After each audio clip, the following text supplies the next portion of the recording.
Hello everyone, today I want to share my build for Scaramouche, Wanderer, or however you named him. As always, I start with a build, then go over team compositions and show some Abyss gameplay at the end. Hear my prayer. Yield. Lights out. Judgment. The wind rises.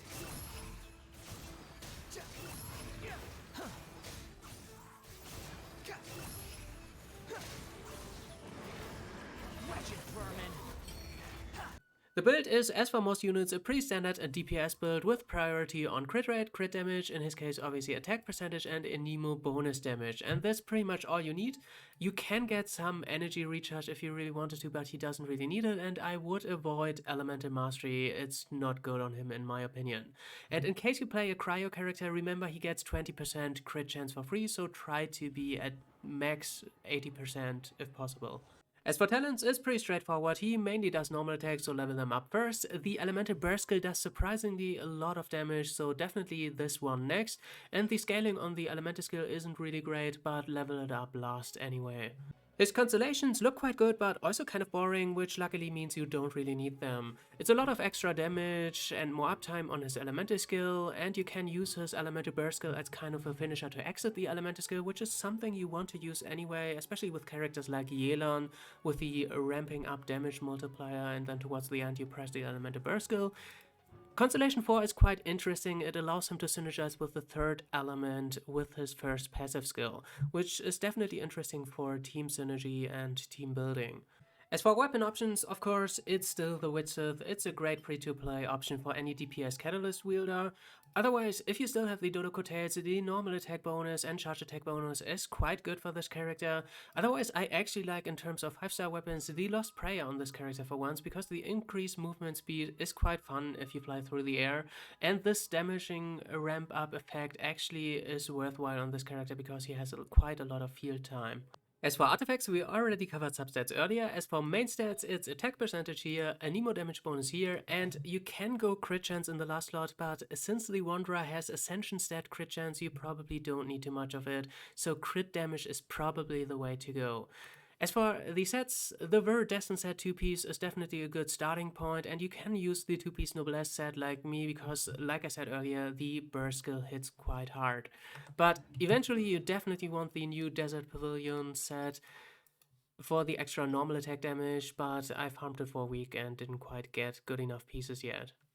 As for team compositions, I think you kind of want to have two things. The first one is a character that provides a shield, and the reason for that is if you press the Wanderer's elemental skill and you're up in the air, he kind of blocks a lot of your field of vision and it makes it kind of hard to see incoming attacks. And in my own experience, he is kind of a punching bag when he is up in the air. And a shield character obviously mitigates that fact entirely, so the best option is obviously Zhongli. Alternatively, I think Diona or Thoma are really good as well, because the second fact that you want to have in your team composition is characters that give you the buffs from his passive skills. So you want to have two elements of either a Hydro character, a Cryo character, a Pyro character, or an Electro character. At least one of them should be a sub-DPS character, because you definitely want to trigger a bunch of elemental reactions to activate the second passive skill of Scaramouche. So for that, I think the best option is Jingzhou, but you can even play something like Zhangling. You probably saw the interaction in the trial run. The elemental burst skill is actually on the ground, which looks quite funny, but it is at least effective with the Wanderer. Then you can play something like Fischl, Beidou, or Rosaria even, for example.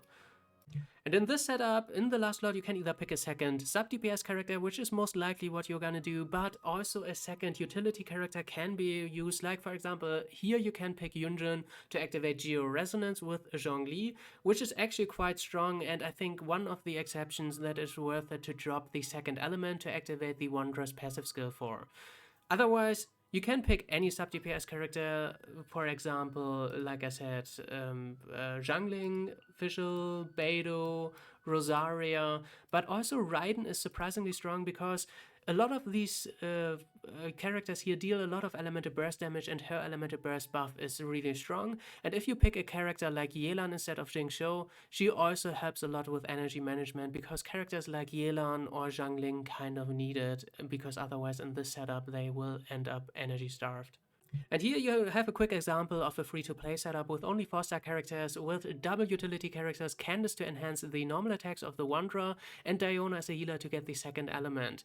And I think Candace works quite well because her buffs last 9 seconds, which is long enough to get the entire duration of the Wanderer's elemental skill. And talking about this, I thought Feruzen would be absolutely insane. I think she is still good enough to slot in, but unfortunately her buffs only last, I believe, 4 seconds, which isn't enough to cover the entire time of the elemental skill of Scaramouche. So you can pretty much pop Feruzen's elemental burst skill and then switch to Scaramouche and pop his elemental burst skill, and you can do a big setup, but it won't last long enough to cover the elemental skill duration. So I think she is good, but not as insane as I thought she would be. And now for the showcase. I think he is not very complex, but you need some time to get used to him, I'd say. So first you obviously want to activate your Jingxiu and Diona to activate his passive skill to get the elements out. So here we have Cryo and Hydra, obviously. Then activate his elemental skill, and then you want to look for audio cues.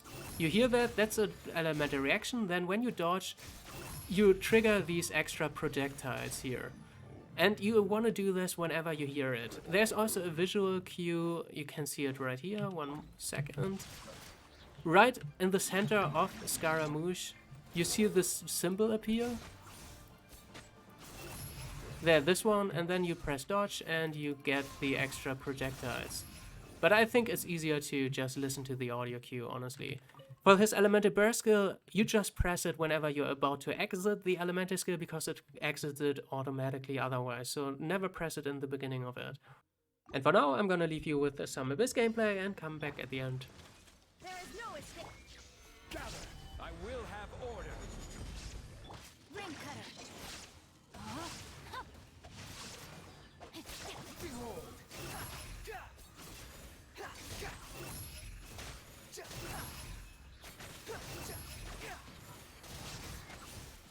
Know your place! Solidify! Witness the power of Gua. Illusion shattered, torn to oblivion.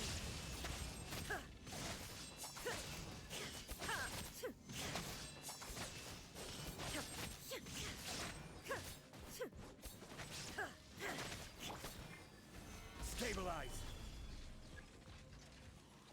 Order guide you! Know my sword. Ring cutter. The wind rises.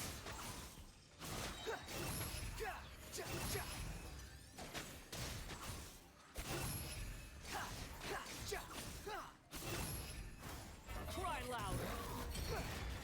Shine down. Now you shall perish.